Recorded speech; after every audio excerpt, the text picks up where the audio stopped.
Muy buenas tardes, bienvenidos al quinto panel denominado Protección de Glaciares y Caudal Ecológico, de estas novenas jornadas australes de Medio Ambiente y Derecho. Este quinto panel está compuesto por don Rubén Basantes Serrano, que tengo a mi lado. Él es PhD en Ciencias de la Tierra por la Universidad Grenoble-Alpes, Francia, investigador postdoctoral del Laboratorio de Glaciología, Centro de Estudios Científicos.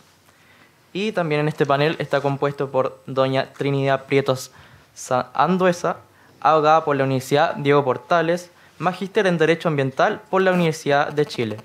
Le recordamos a cada uno de nuestros exponentes que tienen 20 minutos de sus respectivas ponencias. A continuación, los dejaremos con don Rubén Basantes Serrano y su ponencia Glaciares y Riesgos Naturales, una mirada a la región andina.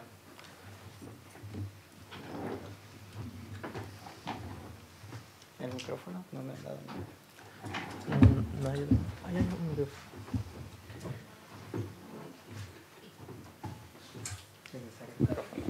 ¿Aló? No me gusta hacer esto con micrófono, pero dicen que es necesario, esta vez. Bueno, buenas tardes. Mi nombre es Rubén Basantes. Yo primero quiero agradecer por haberme invitado a este foro. Sé que es muy importante para la facultad de ustedes. Mi ponencia se titula Glaciares y Riesgos Naturales, una mirada a la región andina. Trata de presentar de una forma didáctica cuál es la relación entre el clima, los glaciares y los riesgos. Mi presentación está dividida en 3 puntos. El primero, que presenta justamente esta relación entre el clima y el glaciar. Después toco sobre los riesgos, el tema de riesgos originados por dinámica glaciar, en donde presentaré 2 ejemplos en la región. Y finalmente presento las conclusiones y las recomendaciones.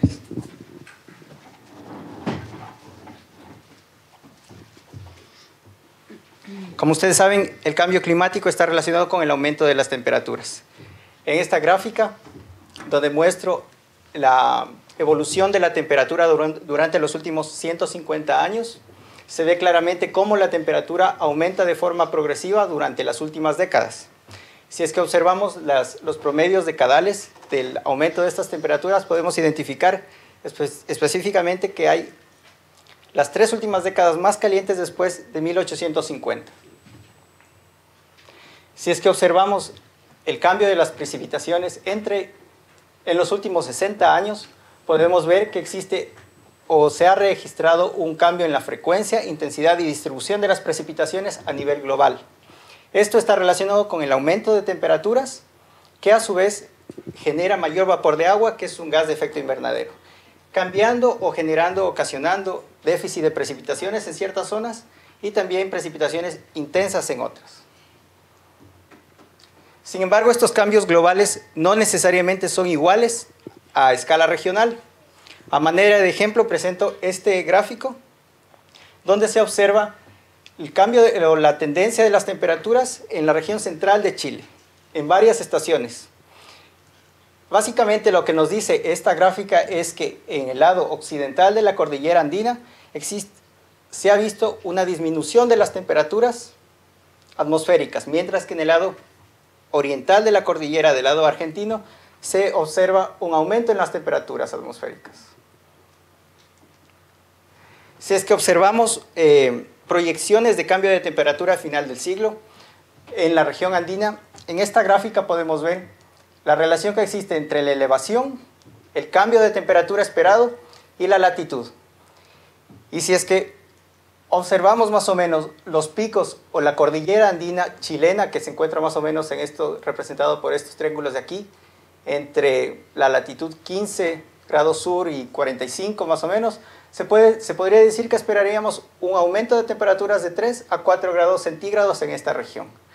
Un último estudio publicado la semana anterior confirma que el rango de temperatura en toda la región esperado es de 4 a 5 grados centígrados. Básicamente lo que he hecho en esta primera parte es presentar un poco de las evidencias del cambio climático, a pesar que no ha sido el tema de mi exposición. Concentrándome en el tema de la exposición, en este gráfico, muestro la distribución espacial de de los glaciares a nivel mundial. Y nos vamos a concentrar en la zona de América del Sur. La zona de América del Sur tiene una columna vertebral, que es la cordillera de los Andes, que tiene una extensión de 7.000 kilómetros, que se extiende desde los trópicos hasta el sur de la Patagonia. En América Latina se alberga casi el 8% de los glaciares de montaña del mundo. Y el 75% de esos glaciares se encuentran en las cordilleras chilenas.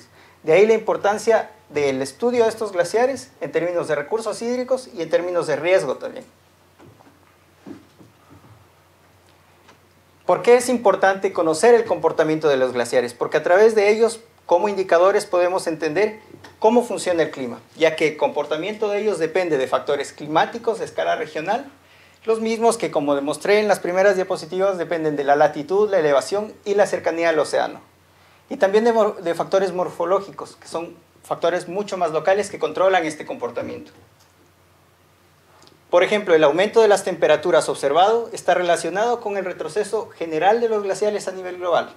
En la región andina se ha visto que este retroceso ha tenido tasas sin precedentes durante las últimas décadas y ha sido más marcado a partir de finales de la década de los 70. Entonces podemos concluir que las variaciones climáticas pueden cambiar el metabolismo de un glaciar. Y efectivamente, si tomamos todos los glaciares de montaña alrededor del mundo, podemos ver que existe una tendencia al retroceso o al declin de estos glaciares. Si es que vamos a una zona más local, que son el sur de los Andes, podemos ver que efectivamente existe una tendencia de todos los glaciares a reducir su área y su superficie. Sin embargo, existen diferencias en este comportamiento, diferencias que están relacionadas con la morfología. La morfología es las características topográficas de la cuenca. Entonces, el retroceso de los glaciares viene a ser una manifestación preliminar de los efectos que causa el cambio climático. Pero qué mejor forma de ver estos efectos con fotografías. Por ejemplo, esta es una fotografía del glaciar Sarén en Francia en 1906 y en 2005. Mientras que aquí les muestro una fotografía del glaciar Ameghino en el campo de hielo patagónico sur, donde se puede ver claramente el río glaciar en 1931 y después en 2010 un retroceso importante de este glaciar, y este retroceso o este derretimiento del glaciar ocasiona la formación de lo que nosotros conocemos como lagos proglaciares. Pero para entender el mecanismo, el funcionamiento o el metabolismo, como yo lo llamo, del glaciar, es importante conocer la anatomía de un glaciar. Para esto he tomado como ejemplo el glaciar Songo en Bolivia. Aquí podemos ver diferentes partes de un glaciar. Primero, lo más importante, el límite del glaciar o el límite de la cuenca que alberga este glaciar. El límite del glaciar propiamente dicho, la zona frontal y algunas superficies que se encuentran no cubiertas de hielo.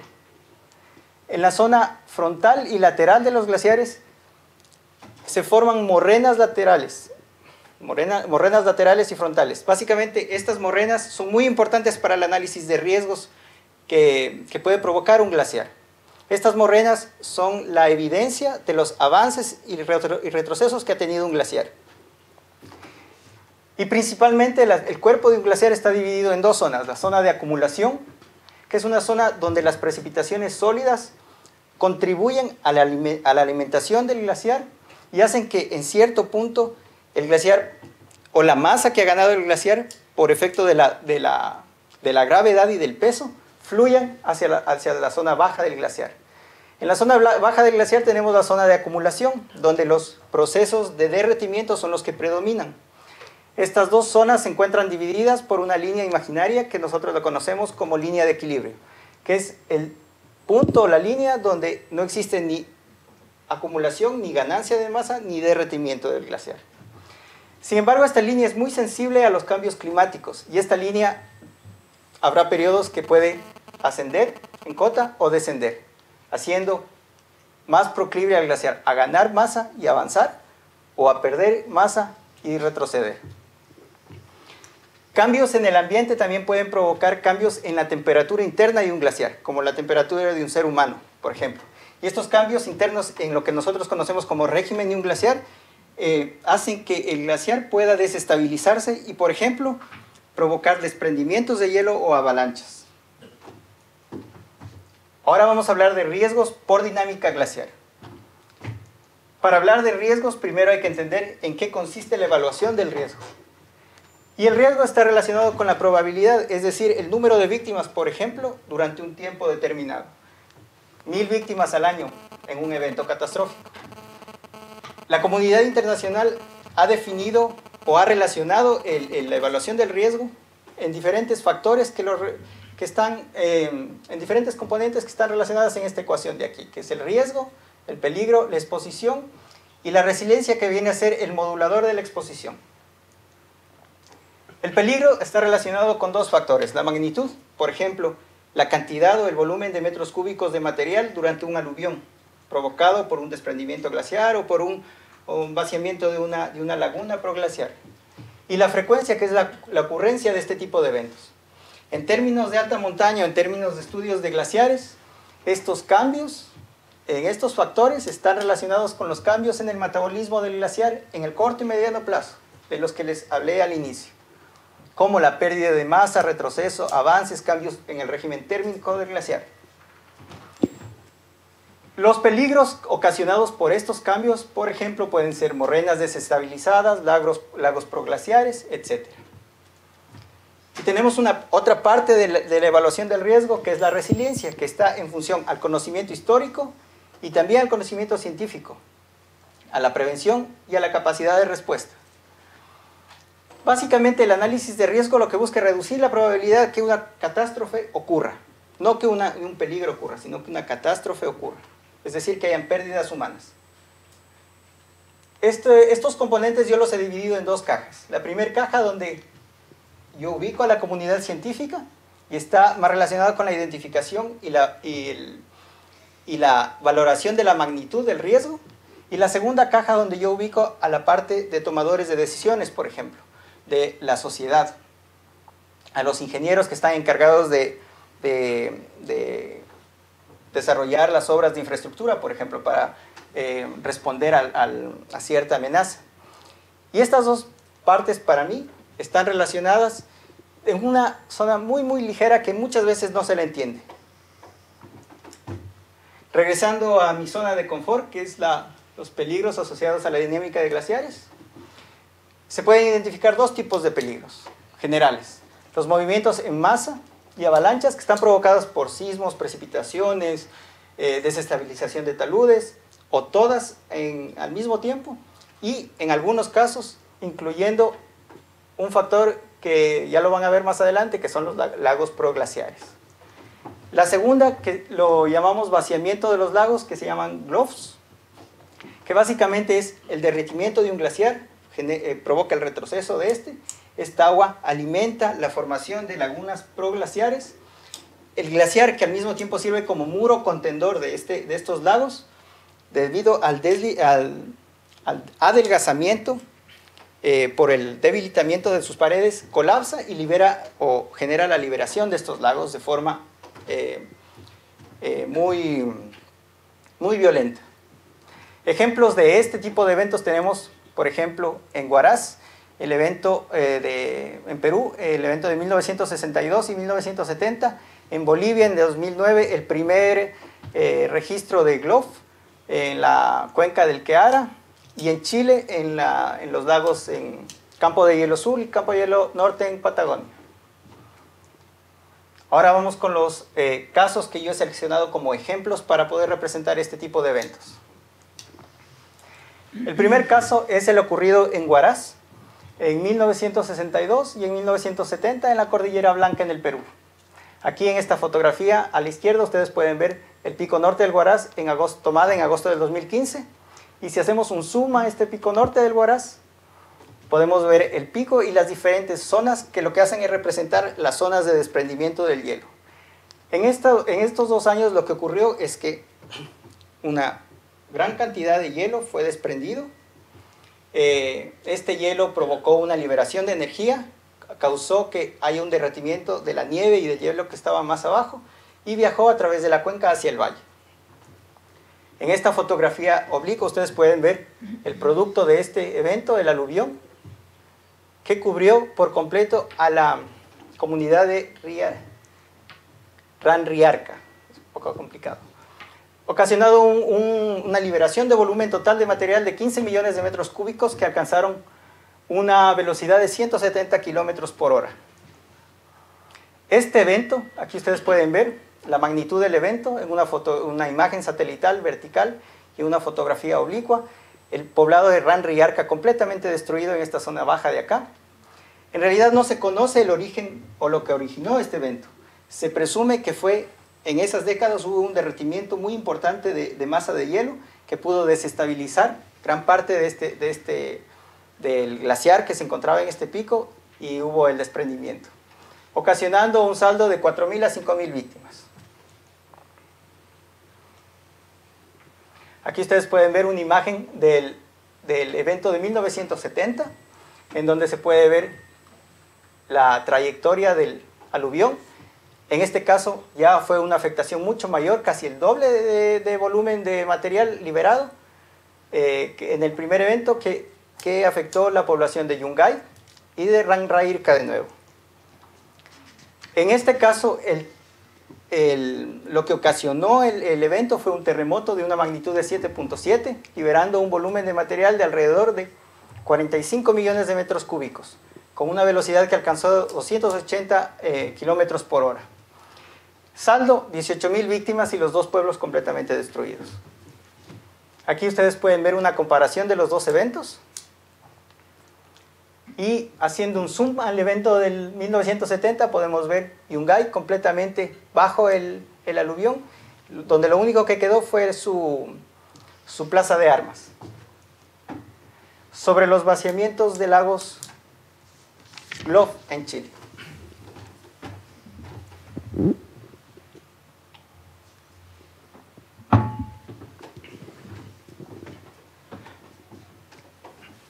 Bueno, se ha visto que durante los últimos 200 años casi la frecuencia, la ocurrencia de estos vaciamientos en Chile y Argentina ha aumentado exponencialmente.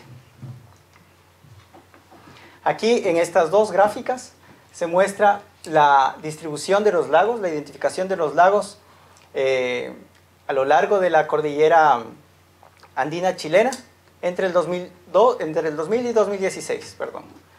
Y el segundo gráfico muestra la tasa de expansión de estos lagos en este mismo periodo. Se puede identificar también que la mayor parte de los lagos, los más grandes, y también la mayor expansión se da en Campo de Hielo Norte y Campo de Hielo Sur.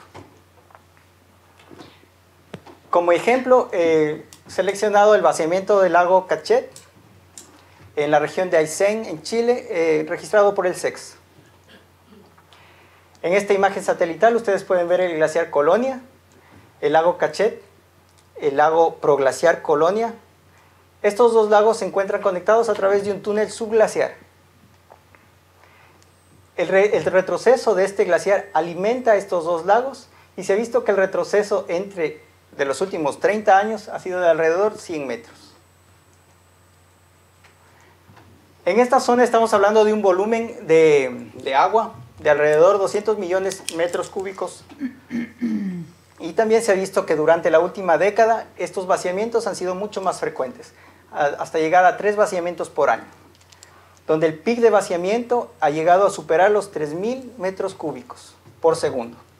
Se ha identificado también aquí la zona de mayor susceptibilidad al colapso que ocasiona un aumento en la frecuencia de estos vaciamientos. Aquí en esta imagen ustedes ven una perspectiva del mismo glaciar, el drenaje subglaciar, el lago Cachet y el lago Colonia. Aquí acompaño esta imagen con el hidrograma del vaciamiento, donde ustedes pueden ver que claramente a partir del año 2008 existe un mayor aumento en la frecuencia de estos vaciamientos. Y uno de estos eventos fue registrado por el SEX. En abril de 2012 el equipo de técnicos del SEX viajó a la zona a poder recuperar datos de algunos sensores de nivel que habían sido instalados en esta zona de aquí para poder monitorear el vaciamiento. Esta fotografía es de las 5 de la tarde del 1 de abril. Al siguiente día, después de escuchar una fuerte explosión, el equipo del CEX registró esta misma imagen a las 8 de la mañana. Este fue el resultado de ese vaciamiento. Cuando analizaron los datos de los sensores, vieron que durante este periodo, este periodo se habían registrado 2 vaciamientos en apenas 2 meses. El último vaciamiento fue el que ellos presenciaron. Otros ejemplos de riesgos asociados a dinámica glacial son, por ejemplo, los que están asociados a los volcanes, que son conos cubiertos de hielo. Como, por ejemplo, los lahares que pudieron viajar hasta más de 100 kilómetros, registrados en el Nevado del Ruiz en 1985 en Colombia y en el Cotopaxi en Ecuador en 1877. El primero causó 23.000 víctimas, mientras que el segundo causó más de 100.000 víctimas. Aquí en Chile también hay un ejemplo de esta dinámica, que fue en 1964 en Villarrica, con un lahar que destruyó la ciudad de Coñeripe. Desgraciadamente por el tiempo no puedo mostrar ejemplos de estos casos, pero lo podemos discutir cuando ustedes quieran en el futuro. Sobre las conclusiones. Bueno, las evidencias históricas y científicas muestran que el cambio de temperatura asociado con la dinámica de los glaciares incrementa los riesgos en alta montaña. Por ejemplo, en los Andes no existen estudios a detalle sobre la estabilidad de las laderas en montaña o las proyecciones de los posibles riesgos o impactos que esto puede ocasionar. Sin embargo, ya existen esfuerzos iniciales, como el inventario de lagos potencialmente peligrosos, o estudios de relación de eventos, de este tipo de eventos, con la variabilidad climática, aplicando modelación matemática. Algunas preguntas que todavía faltan por contestar a la comunidad científica son: ¿cuál es la magnitud y la frecuencia de estos eventos a escala local y regional? ¿Cuál es la influencia del clima dentro de la ocurrencia de estos procesos? Es decir, buscar la señal climática más la actividad telúrica, o la señal climática más la actividad volcánica. Poder entender cómo funcionan estos procesos físicos y también, por ejemplo, entender cuál es el papel de la degradación del permafrost. Y también poder estudiar experiencias y poder replicarlas en áreas donde todavía no existen estudios a detalle. Algunas de estas experiencias ya se están dando en los Alpes, en los Himalayas y en los mismos Andes. Muchas gracias.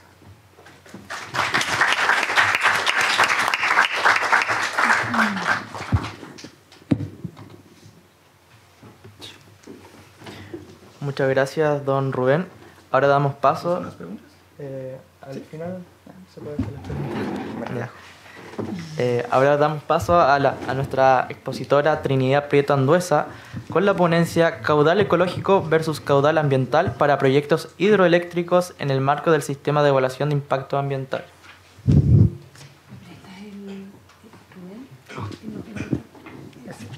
Pero el micrófono también.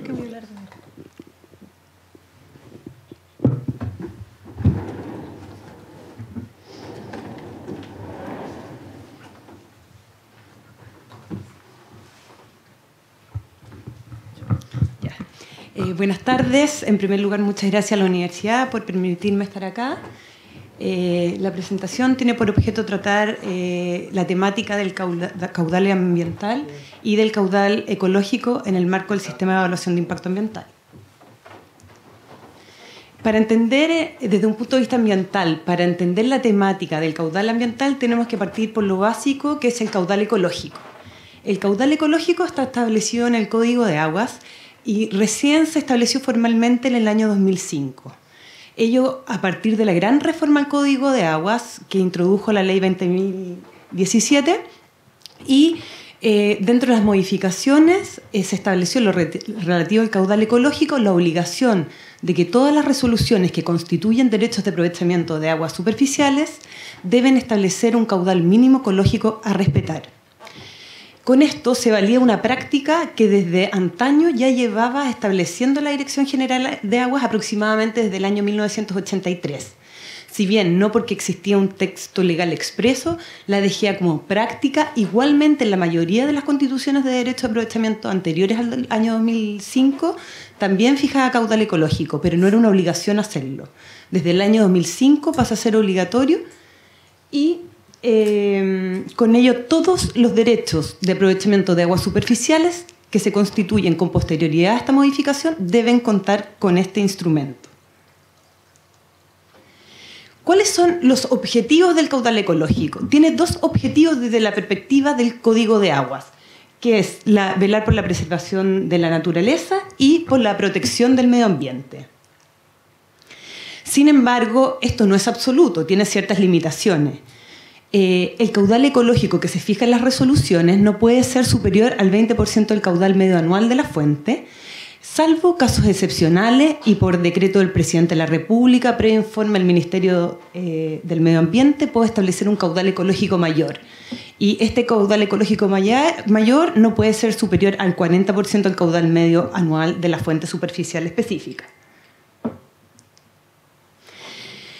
El caudal ecológico no está definido legalmente, sino que solamente se establecen los objetivos. Sin embargo, el Manual de Normas y Procedimientos para la Administración de Recursos Hídricos lo define.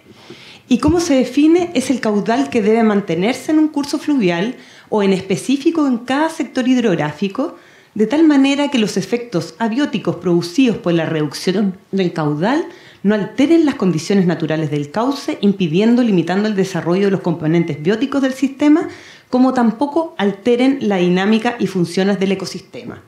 O sea, tiene por objeto que al utilizar agua dentro de un cauce, esa utilización que yo haga no produzca un efecto dañino al ecosistema existente en el fondo en la cuenca.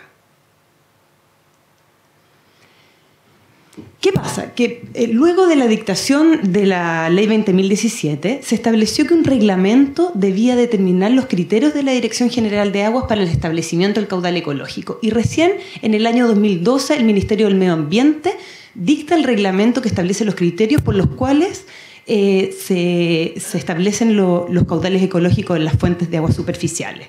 Y ese reglamento sufrió una importante modificación en el año 2014. ¿Qué es importante de este reglamento? El criterio o el método que se utiliza desde el punto de vista del Código de Aguas es un método hidrológico con variabilidad estacional. Y eso es lo que lo diferencia del caudal ambiental, el método que se utiliza en la fijación de este caudal. Este reglamento, por regla general, establece ¿cómo se calcula el caudal ecológico? El caudal ecológico, por regla general, es el 50% del caudal de probabilidad de excedencia de 95% para cada mes en la fuente. Esto por regla general y va a depender de la forma en que la cuenca específica tiene fijados los caudales anteriores. Por ejemplo, si la cuenca tiene ya caudales establecidos con anterioridad y el cálculo fue del 10% del caudal medio anual, tiene una forma de determinación específica, y si no tiene uno determinado previamente, también tiene una forma de determinación o limitación específica. Y para aquellos cauces en que no es posible utilizar esta metodología, como por ejemplo serían las vertientes que no tienen un régimen hídrico estable, el caudal ecológico mínimo es el 20% del caudal promedio de los aforos que se practicaron en dicha vertiente. Hoy día existe un importante proyecto que modifica al Código de Aguas, que se encuentra en segundo trámite constitucional ante el Senado, y que introduce muchas modificaciones al Código de Aguas, pero algunas que hacen referencia específicamente al caudal ecológico. Como número 1, se faculta a la Dirección General de Aguas para establecer un caudal ecológico mínimo respecto a aquellos derechos existentes en áreas protegidas. Esto es, ya sea que tengan o no un caudal ecológico, se puede fijar, si no lo tienen, un caudal ecológico diverso, o si ya lo tienen, un caudal ecológico mayor. Como número 2, se autoriza a la Dirección General de Aguas a fijar un caudal ecológico en los traslados de ejercicio del derecho. Y esto ha sido un tema súper discutido. ¿Por qué? Porque el Código de Aguas señala que el caudal ecológico se aplica a los nuevos derechos que se constituyan. Pero ¿qué pasa si yo pido el traslado del ejercicio del derecho? ¿Eso es una constitución de un nuevo derecho o no lo es? Si yo entiendo que no es una constitución de un nuevo derecho, tengo que concluir que no se puede fijar un caudal ecológico, porque se trata de un derecho preexistente donde yo lo único que estoy cambiando es el punto de captación y, por lo tanto, me restringe las facultades de la Dirección General de Aguas. Por el contrario, la teoría de la Dirección General de Aguas ha sido que el traslado implica la constitución de un nuevo derecho porque se hace un análisis de imponibilidad, de legalidad de la solicitud y por lo tanto yo puedo establecer un caudal ecológico al momento de solicitar un traslado. Y con esto en el fondo se resuelve el tema y se indica que sí se puede establecer al momento de autorizar un traslado del ejercicio un caudal ecológico. Y finalmente se autoriza a la Dirección General de Aguas en su calidad de organismo sectorial con competencia ambiental que en el marco de la evaluación de proyectos identificados como obras hidráulicas mayores, esto es artículo 294 del Código de Aguas, letras A, B y C, pueda proponer un caudal ambiental superior al ya establecido por la Dirección General de Aguas al constituir el derecho. Bueno, eso desde un punto de vista sectorial. Eso vimos en el fondo el caudal ecológico desde el punto de vista de la Dirección General de Aguas. Eso es la primera forma en que la autoridad puede establecer un caudal ambiental.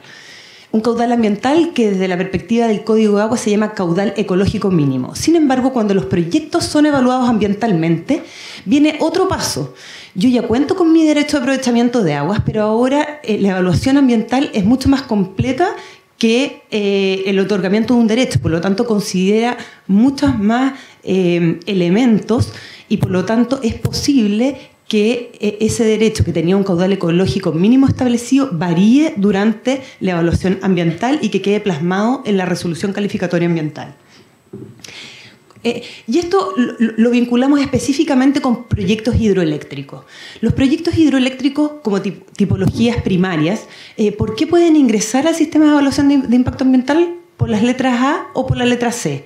Por la letra A cuando se trata de obras hidráulicas mayores, que son las identificadas en el artículo 294 del Código de Aguas y en el artículo 10, letra A de la Ley 19.300, o por la letra C del artículo 10 de la Ley 19.300, que esto es centrales generadoras de energía mayores a 3 megawatts.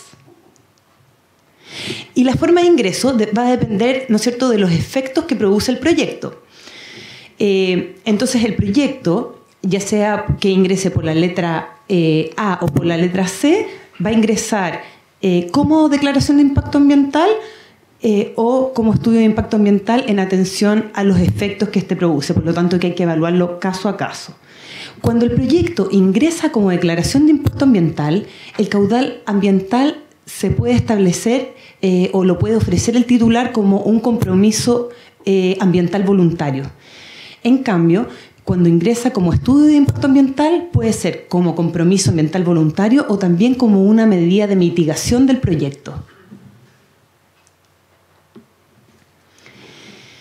En el marco del CIA y previo, en el fondo, a la guía que dicta el Servicio de Evaluación de Impacto Ambiental para proyectos hidroeléctricos en cuanto a la fijación del caudal ambiental, previamente en el año 2011 la Dirección General de Aguas, como es un organismo que participa en la evaluación ambiental de proyectos, dictó una minuta. Una minuta que es la 267 del Departamento de Conservación y Protección de Recursos Hídricos, que establece los criterios y metodología para la determinación del caudal ecológico o caudal ambiental ahora, porque en el fondo tenemos que diferenciar el caudal ecológico que establece la DGA al momento de otorgar el derecho y el caudal ambiental que se fija durante la evaluación ambiental en el marco del CIA. O sea, la DGA constituye un caudal ecológico al momento de constituir el derecho y además durante la evaluación de impacto ambiental puede proponer un caudal ambiental. Y ¿cuál es el titular? El titular del proyecto estará obligado, obviamente, a respetar el caudal mayor que se fije. O sea, si el caudal fijado durante la evaluación ambiental es mayor al establecido por la DGA, obviamente que debe respetarlo. En julio del año 2016, el Servicio de Evaluación de Impacto Ambiental dicta la guía metodológica para la fijación de caudales ambientales para proyectos hidroeléctricos en el marco del Sistema de Evaluación de Impacto Ambiental. Y se utiliza entonces la nomenclatura caudal ambiental para diferenciarlo del caudal ecológico, que es el que establece la Dirección General de Aguas. Y cuando el proyecto genera impactos no significativos, vamos a tratarlo como un compromiso ambiental voluntario. Y cuando el proyecto produce impactos significativos, como una medida de mitigación. La definición de caudal ambiental no está establecida en nuestra normativa, pero esta misma guía propone la definición que trata la Declaración de Brisbane del año 2007 y que señala que son los flujos de agua al momento de su aplicación y la calidad de las aguas precisos para mantener los ecosistemas de agua dulce y de los estuarios, así como los medios de subsistencia y bienestar de las personas que dependen del ecosistema. O sea, no solamente trata de mantener el ecosistema, sino que también vela por la subsistencia y bienestar de las personas que interactúan o que requieren del agua como elemento ambiental. Considera, a diferencia del caudal ecológico que fija la Dirección General de Aguas, que utiliza criterios hidrológicos, aquí se consideran criterios técnicos de carácter ecológico, social, hidrológico u otros, dependiendo del caso. O sea, el Servicio de Evaluación Ambiental evalúa el caudal propuesto por el titular, ya sea como compromiso ambiental voluntario o como medida de mitigación. Y esta guía propone 4 etapas, o establece en realidad 4 etapas. La primera, donde se describe el sistema fluvial. La segunda, que es la elección y desarrollo del método. La tercera, que es la aplicación del método. Y la cuarta, que es la evaluación ambiental y el plan de seguimiento del caudal ambiental. Y dentro de la descripción del sistema fluvial existen también 4 subetapas. La primera, que es la caracterización del sistema, donde se caracteriza hidrológicamente la morfología, la fisicoquímica, la ecología, las zonas ribereñas y desde un punto de vista antrópico. Luego está la descripción del proyecto hidroeléctrico, donde se tiene que evaluar tanto la bocatoma como el punto de restitución. Tercero está la identificación del área de importancia ambiental. Y el cuarto, que es muy importante porque es la valoración de la calidad del sistema y la alteración hidromorfológica. ¿Y por qué digo que es muy importante? Porque la cuarta subetapa dentro de la descripción del sistema fluvial establece una categorización y establece puntajes. Y esos puntajes son los que van a determinar cuál es el método que se aplica para la determinación del caudal ambiental. Luego que tengo la determinación del sistema fluvial aplicable a la especie, está la elección y el desarrollo del método. Y aquí, a diferencia del que establece la DGA al momento de constituir el derecho, hay distintos métodos. Está el método de caudal que utiliza la DGA, están los métodos hidrológicos, métodos hidráulicos, de simulación hidráulica y el de simulación de hábitat físico. Vamos de lo menos a lo más. El menos completo es el método que utiliza la DGA y el más completo es el método de simulación de hábitat físico. Y esto no es de libre elección del titular del proyecto, sino que en base a la caracterización del sistema fluvial, vamos a ver cuál es el método que más recomendado para el tramo específico del río. Y esta tabla es la que establece específicamente la guía. Y si se dan cuenta, ahí están los resultados, en el fondo, o la calificación de la calidad del sistema y la alteración hidromorfológica. Y esos 2 componentes son los que van a determinar en específico, de acuerdo a la puntuación que tuvimos en la valorización, cuál es el método específico aplicable en la especie. Muchas veces pueden ser 2 métodos, y de los 2 métodos yo tengo que justificar ambiental, elegí uno y por qué no el otro. La tercera etapa es la determinación y la validación del régimen del caudal ambiental, y la última etapa es la evaluación ambiental y el plan de seguimiento para el régimen del caudal ambiental. O sea, esta medida que yo ofrecí como titular, ya sea voluntariamente en una declaración de impacto ambiental o como una medida de mitigación en un estudio de impacto ambiental, va a quedar plasmado en la resolución calificatoria ambiental. O sea, no solamente la persona, el titular del proyecto, va a tener el caudal ecológico establecido por la DGA, sino que también se va a ver obligado a respetar el caudal ambiental que fija la resolución calificatoria ambiental. Y luego está la obligación o la necesidad del titular de ver si es necesario establecer un plan de seguimiento de las variables del caudal ambiental, donde se nombran como ejemplos hidrología, morfología, zonas ribereñas, comunidades ecológicas, calidad físico-química y actividades antrópicas. Y finalmente se analizan... como la guía se dictó en el año 2016, o sea que es bastante reciente, se publicó recién en julio del año 2016, analicé los proyectos hidroeléctricos ingresados al sistema de evaluación de impacto ambiental entre la 8ª y la 12ª región hasta la fecha, para ver cuáles de estos proyectos han contemplado caudales ambientales dentro del estudio de declaración de impacto ambiental. Y del análisis puedo concluir que solamente 3 proyectos lo contemplan. Y primero es la central hidroeléctrica del río Chaica, que está en actual calificación y que ingresó al sistema el 23 de septiembre del año 2016. Aquí se acompaña un estudio de determinación del caudal ambiental, donde se dice que la metodología utilizada no es la contemplada en la guía que estableció el Servicio de Evaluación Ambiental, sino que habla de la minuta de la Dirección General de Aguas que analizamos anteriormente y del reglamento del caudal ecológico. O sea, utiliza guías anteriores a la actual del Servicio de Evaluación de Impacto Ambiental. Y señala que el caudal ecológico a respetar será el establecido por la Dirección General de Agua en los derechos de aprovechamiento de agua. O sea, no propone un caudal distinto, hace un análisis ambiental desde un punto de vista hidrológico o utilizando el método de Tennant, y además dice que utilizó el método de simulación de hábitat físico. Sin embargo, señala que a pesar de que en algunos meses el caudal obtenido es mayor al establecido por la Dirección General de Agua, no es necesario fijar este caudal porque basta con el caudal ecológico fijado por la Dirección General de Aguas para velar por la protección de los usos antrópicos y del ecosistema existente. Es bastante curiosa la conclusión a lo que llega el titular del proyecto, precisamente porque el caudal ambiental que determinó fue distinto.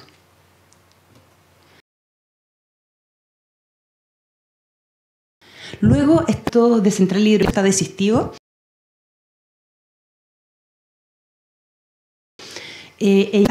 Al sistema, la metodología establecida en la minuta de la DGA y en el reglamento del caudal ecológico. Tampoco se sigue la guía establecida por el Servicio de Evaluación de Impacto Ambiental.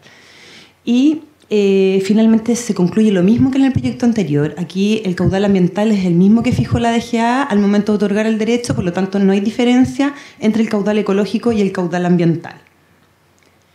Y finalmente el más novedoso es este último que ingresó en julio del 2017 al sistema de evaluación, que es un proyecto en Chiloé que en realidad más que un proyecto nuevo es una modificación de un proyecto ya existente donde se incorpora una nueva tubería a una central que es la central Dongo. Y aquí el titular indica que utiliza la guía del Servicio de Evaluación Ambiental. Este es el único proyecto que utiliza la guía metodológica del año 2016. Y aquí se indica que efectivamente los caudales ambientales difieren de los caudales establecidos por la Dirección General de Agua y son considerablemente mayores. ¿Y cuál es la metodología que se utilizó en este caso? Se utilizó la metodología hidrológica e hidráulica. Y los resultados para determinar el caudal ambiental son una mezcla de ambos. Se dice que para el periodo estival se utiliza el método hidrológico y para establecer el caudal ambiental en los meses de invierno se utiliza la metodología hidráulica. Bueno, y finalmente las consideraciones finales son: 1, el caudal ecológico lo debe establecer la Dirección General de Aguas al momento de constituir derechos de aprovechamiento de aguas superficiales. Y la metodología que se utiliza en la fijación de ese caudal es una metodología hidrológica.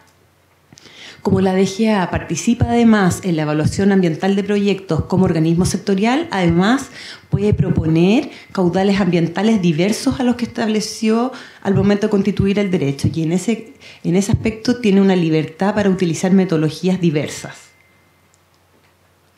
La reforma al Código de Aguas plantea específicamente esta facultad de la Dirección General de Aguas para proponer durante la evaluación ambiental caudales ambientales diversos.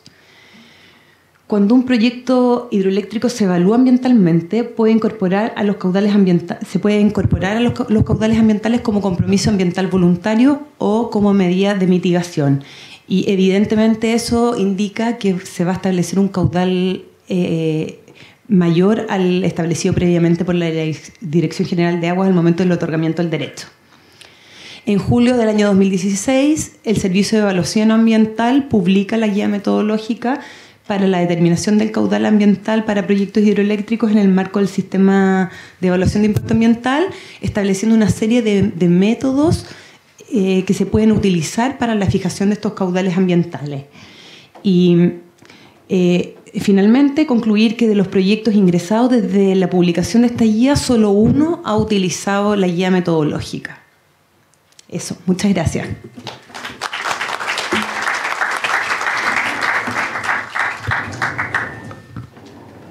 Muchas gracias, Trinidad, por tu ponencia. Ahora daremos paso a continuación a una ronda de preguntas.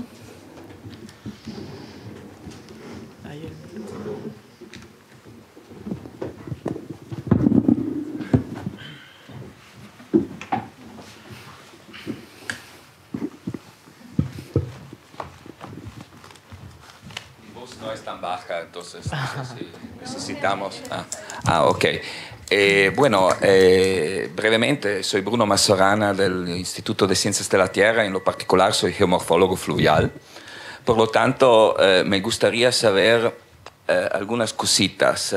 ¿El caudal ambiental contiene también el caudal sólido, o sea, los sedimentos transportados por el río? Porque si se interrumpe la continuidad longitudinal de un río con una obra cualquiera, si fijamos solamente el caudal líquido, faltaría la recarga de sedimento por el tramo analizado, entonces todas las geoformas que están se van deteriorando porque falta la alimentación de sedimento desde aguas arriba. Entonces, esa es una consideración, porque en Italia fundamentalmente se ha trabajado por muchos años con esos caudales ambientales, ecológicos, etcétera, pero se olvidó la continuidad lateral y longitudinal en términos de sedimentos, de flujos de sedimentos. Y los ríos en Chile están todavía muy pristinos en algunos casos, pero si se va a interrumpir la continuidad longitudinal de los sedimentos, va a ocurrir lo que ocurrió fundamentalmente en Europa, o sea, una dinámica degradativa del río independientemente del caudal líquido, porque el caudal líquido, si no alimenta caudal sólido, va a llevarse el sedimento que está en el tramo, porque tiene capacidad de transporte. Por lo tanto, me gustaría saber cuán tan profundizados están los razonamientos también en relación al caudal sólido, de fondo y en suspensión. Gracias.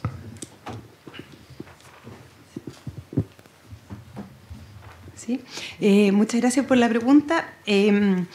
La respuesta dependerá de la metodología que se utilice. Si es un método hidrológico, no va a analizar los sedimentos. Pero si es otro tipo de metodología, por ejemplo la hidráulica, específicamente la guía contempla la obligación de analizar el transporte de sedimentos.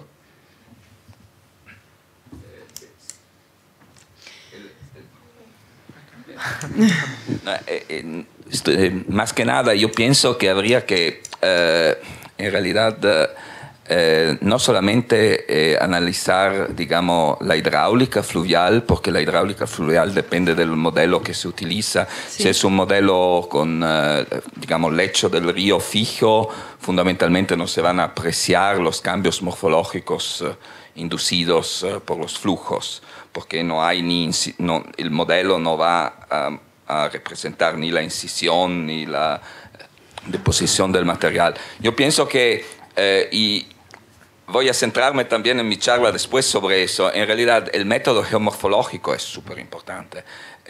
Hay en desarrollo algunos métodos geomorfológicos, por ejemplo, bueno, hay el método italiano, no estoy haciendo advertising para nada, hay otros similares, son métodos jerárquicos que analizan fundamentalmente la cuenca a varios niveles, desde la cuenca al segmento fluvial, al tramo fluvial, etcétera, etcétera, etcétera. Y antes que meterse a los números súper complejos de los modelos, se intenta describir cuál es, entre comillas, el alma geomorfológica del río. Y en base a eso, se puede cachar un poquito mejor, yo pienso, cuál es el modelo más de detalle por analizar. El comportamiento. Eso es súper importante de mi punto de vista en el caso de las intervenciones muy grandes en los ríos. Solamente un comentario como porque me está tocando, digamos, en mi... Pero la guía en específico lo trata, el tema del transporte de sedimentos. Lo que pasa es que hay que analizar cada uno de los métodos a utilizar, porque no es obligatorio utilizar un método en específico. Y la guía propone 5 métodos. Entonces va a haber cuál es el método que se elige por el titular. Vamos a ver si durante la evaluación ambiental se estima que el método fue el adecuado y finalmente, por ejemplo, se considera el tema de los sedimentos. O perfiles, por ejemplo, perfiles que en metodologías hidrológicas no se exigen, se pueden exigir en... Sí, pero fundamentalmente todos los ríos trabajan morfológicamente. Sí. Entonces, en realidad no habría que excluir ningún río, porque los ríos meandriformes trabajan de una forma, los ríos trenzados trabajan de otra forma. Entonces, en realidad, el sedimento debiese considerarse siempre, porque es parte de los flujos. ¿Sí? Acá no se considera, no siempre, no. Bueno, entonces, sería una recomendación. Sí, para el manual.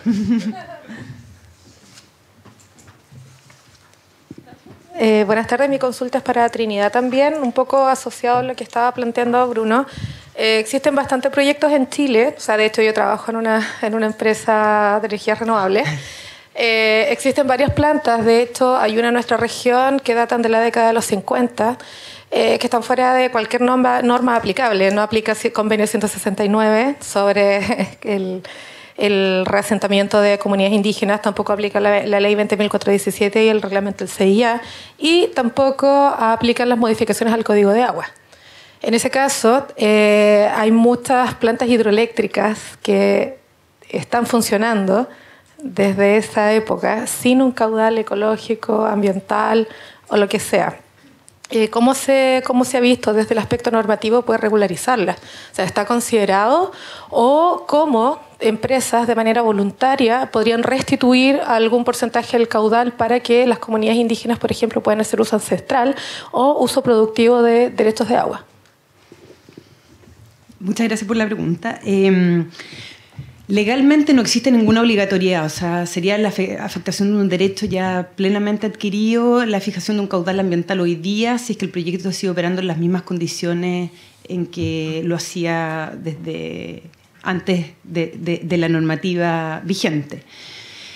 Por lo tanto, una aplicación obligatoria desde el punto de vista legal no resulta factible. Pero sí podría ser un compromiso como ya de personal de la empresa de restituir caudales, o más que de restituir, porque en el fondo el caudal ecológico es al momento de la toma. O sea, de la toma, que yo, el momento de tomar mi caudal, yo me haga cargo de que no puedo dejar el río sin un caudal mínimo para que subsista el ecosistema y la actividad antrópica del lugar. Entonces, si... porque en el fondo eso también me imagino que implica costos asociados para la empresa. O sea, si yo voy a captar menos agua, voy a generar menos. Entonces, si la empresa no tiene problemas en ello y con eso crea un bien a la comunidad y al ecosistema existente en el entorno, podría ser un compromiso voluntario de la empresa, pero a nivel absolutamente personal, no porque lo establezca como obligatorio la normativa. Salvo que el proyecto tenga un cambio de consideración desde el punto de vista operacional y en sí tendría que evaluarse ambientalmente, que en ese caso evidentemente se puede fijar un caudal ambiental. Pero en ese caso no aplica la modificación de proyecto, por lo tanto ingresa como un proyecto nuevo. O sea, es un proyecto, tendría que ingresar por sus características, tendría que ser una causal de ingreso. Sí, pero resulta que la restitución del río que ya estabas afectando, por lo tanto tendría que ser parte de las medidas de mitigación, reparación o compensación del nuevo proyecto. Podría ser. Porque si no sería una fragmentación. Pero es que lo importante es al momento de la captación. Más que el caudal ecológico, el caudal ambiental está al momento de la captación, no al momento de la restitución. Es ahí donde te lo fija la Dirección General del Caudal Ecológico, se te obliga a respetar al captar, no al restituir.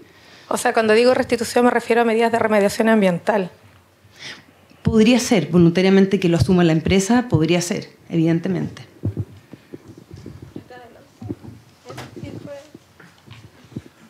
Hola Trinidad, mi nombre es Andrés, vengo en representación de PGP Asesoría Ambiental y tengo la siguiente pregunta.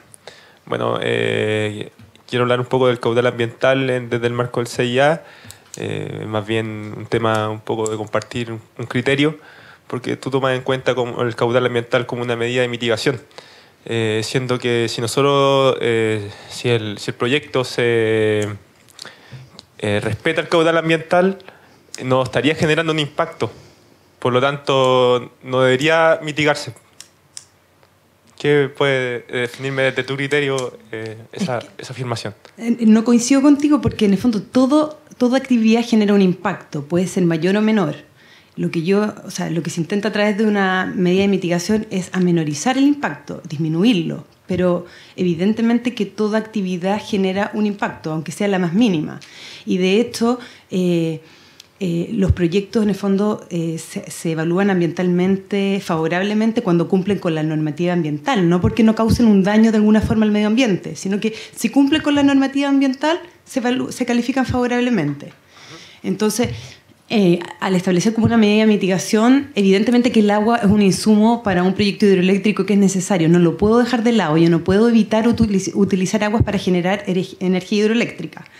Pero ¿cómo puedo mitigar ese impacto? Puede ser a través de un caudal ambiental obligándome yo a respetar algo mayor que el que me haya fijado la DGA. Es que, como bien tú nombrabas algunos proyectos que hablaban de este caudal ambiental,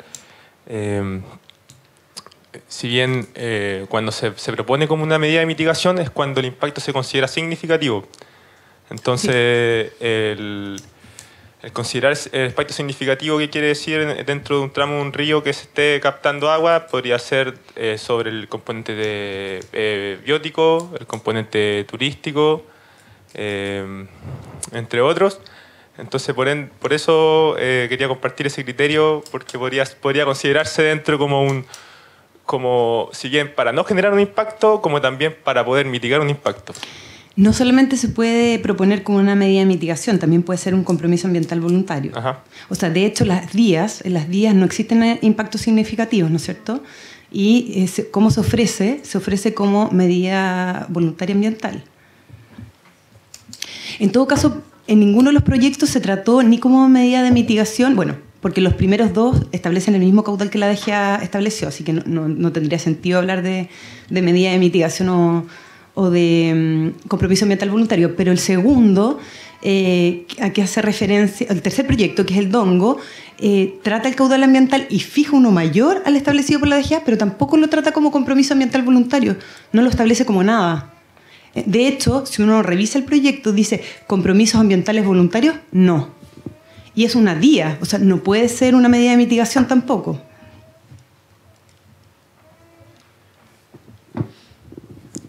Buenas tardes, mi nombre es Carlos Flores de Asesoría Ambiental PGP. Gracias por la oportunidad de estar acá.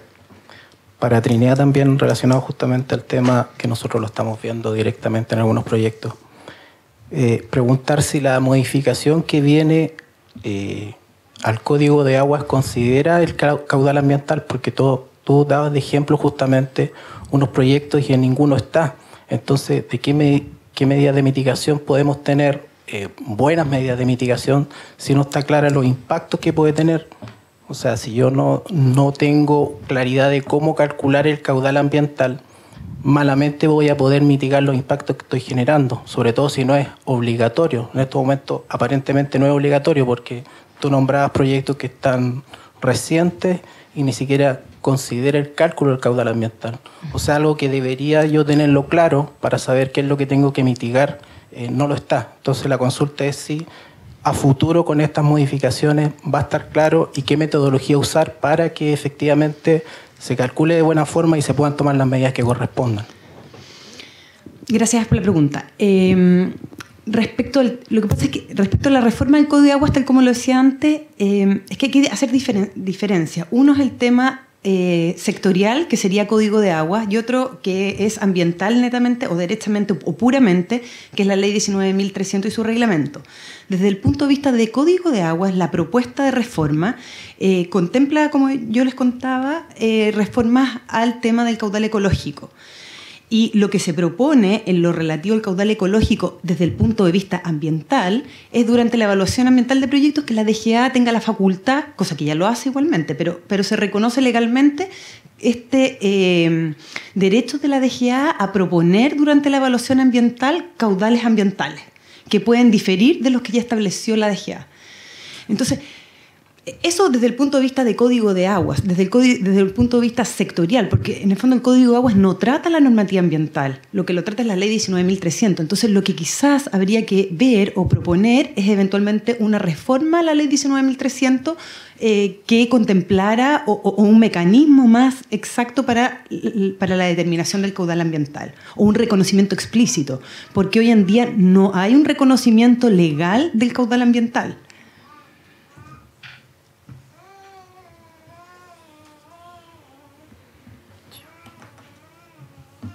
La última pregunta.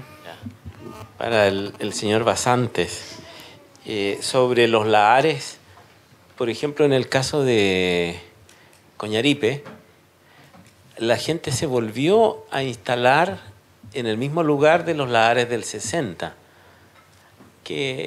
¿Hay alguna normativa o algo que impida eso? A ver, primero en general, ese es el problema en todo el mundo, yo pienso. En Suiza yo tuve la oportunidad de visitar uno de estos lahares en un pequeño pueblo donde unas casas muy lindas estaban en los vestigios del mismo lahar. En Ecuador, en el Cotopaxi, pasa lo mismo. En Huaraz ustedes vieron que la reconstrucción, si es que ustedes vieron, tal vez no lo enseñé, la imagen estaba en una de las diapositivas, por si había una pregunta de estas. Toda la reconstrucción de Yungay y de la otra ciudad está ahí mismo. Y yo creo que Chile no es ninguna diferencia. Yo llevo aquí 8 meses, así que en cuestiones de ley no conozco mucho por mi formación y tampoco porque no conozco mucho este sector. Pero en los lugares donde sí conozco existe la ley, hay leyes de ordenamiento territorial que se llaman, pero realmente es muy difícil. No sé si los gobiernos no los pueden controlar. Existen los estudios de análisis, los mapas de impacto. En Ecuador tenemos el problema con el Cotopaxi que está activo y este volcán llegó,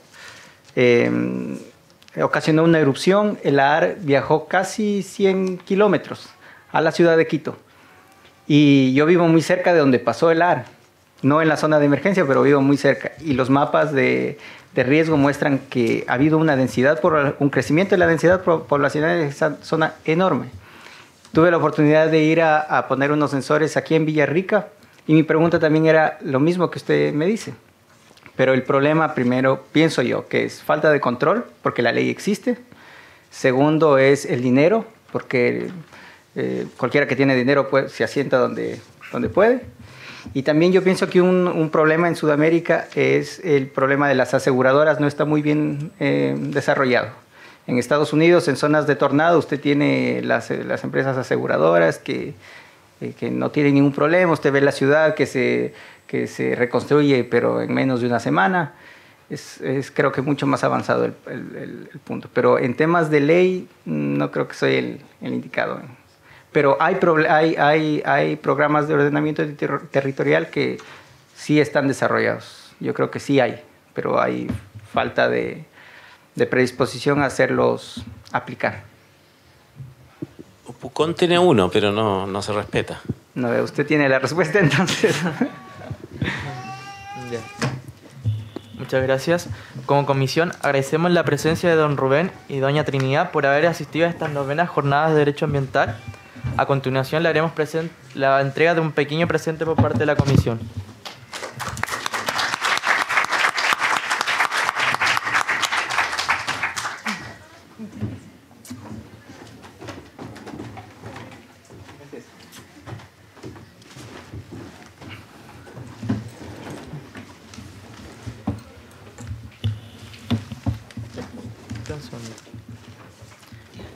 Ahora como comisión tendremos un breve receso y lo invitamos a un coffee break.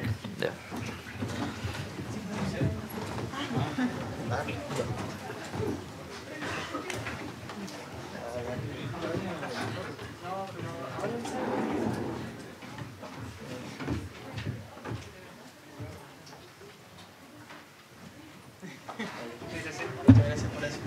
Gracias.